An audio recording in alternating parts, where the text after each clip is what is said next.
Hello সবাইকে, কেমন আছো তোমরা সবাই? জানিও আমি কিন্তু অনেক ভালো আছি। চলে এসেছি তোমাদের সাথে নতুন একটা মিনি ব্লগ নিয়ে।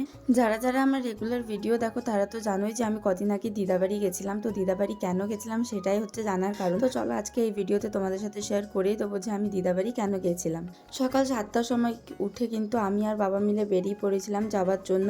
বাসে করে যাচ্ছিলাম আর তারপরে কিন্তু কালীপাহাড়ি পৌঁছে গেলাম। কালীপাহাড়ি থেকে আমাদেরকে আরেকটা বাস নিতে হয় আর সেই বাসে করে কিন্তু মেন আমার দিদাবাড়ি যাওয়া যায়। দিদাবাড়ি যাওয়ার পথে এই যে এই গুহাটা কিন্তু আমার ছোটবেলা থেকে অনেক ভালো লাগে। বাসেই যাই, অটোতে যাই বা টোটোতে যাই, সবতেই কিন্তু এই গুহাটা পড়ে আর আমার কিন্তু দারুণ মজা হয়। আর এদিকে কিন্তু আমি কথা বলতে বলতে দেখো দিদাবাড়ি পৌঁছেও গেছি। আর দিদাবাড়িতে এসে কিন্তু পেয়ে গেছিল আমার খুব জোরে খিদে। তাই দিদা এখানে রুটি, আলু ভাজা, ফুলকপি ভাজা আর এখানে ছিল মিষ্টি আর এখানে একটু ডালও করেছিল। তো এখন সেটা দিয়েই খাবারটাকে খেয়ে নিচ্ছি। তো এবার আসা যাক মূল কথাতে।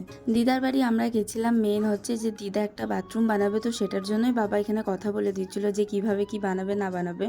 তাই দিদা বাবাকে ডেকেছিল একটুখানি কথা বলবার জন্য। তার সাথে সাথে কিন্তু আমিও একটু দিদা বাড়ি থেকে ঘুরে এসেছিলাম। যেহেতু আমারও অনেকদিন ধরেই দিদার বাড়ি যাওয়া হয় না, তাই ভাবলাম যে চলো এবারে কিন্তু বাবার সাথে আমিও যাই, একটুখানি ঘুরে আসি। তবে যাই হোক, দিদারা কিন্তু এখানে কথাবার্তা বলছিল আর আমি এদিকে একটুখানি মজা করছিলাম।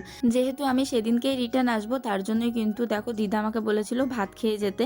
তো দিদা এখানে ভাত করেছিল আর মাসি আগের দিনকে এসেছিল দিদার বাড়িতে, তো মাসি কিন্তু চিকেন রান্না করেছিল। তো সেটাই ছিল, তো সেটাকে দিয়েই কিন্তু জমিয়ে চিকেন আর ভাত খেয়ে নিলাম। খাওয়া দাওয়া হয়ে যাওয়ার পর কিন্তু আমি আবার বেরিয়ে যাচ্ছিলাম বাড়ি যাওয়ার জন্য। যেহেতু আমি চলে যাব, তো তার জন্য আমাকে এখানে দিদার বাবা মিলে কিন্তু ছাড়তে এসেছে। তারপরে একটা টোটো ধরে নিলাম আর টোটো ধরার পর দেখো আবার সেই গুহাটা দিয়েই কিন্তু আমাদেরকে পেরোতে হলো। তো আমার তো বেশ মজা লাগছিল। তো ফাইনালি এখন চলে এসেছি কালীপাহাড়িতে। আবার আমি এখন এখানে বাসের জন্য ওয়েট করছি। তো ফাইনালি বাস পেয়ে গেলাম আর বাড়ি চলে যাচ্ছি। তোমাদের ভিডিওটা কেমন লাগলো অবশ্যই কিন্তু কমেন্ট করে জানাও। চলো টাটা।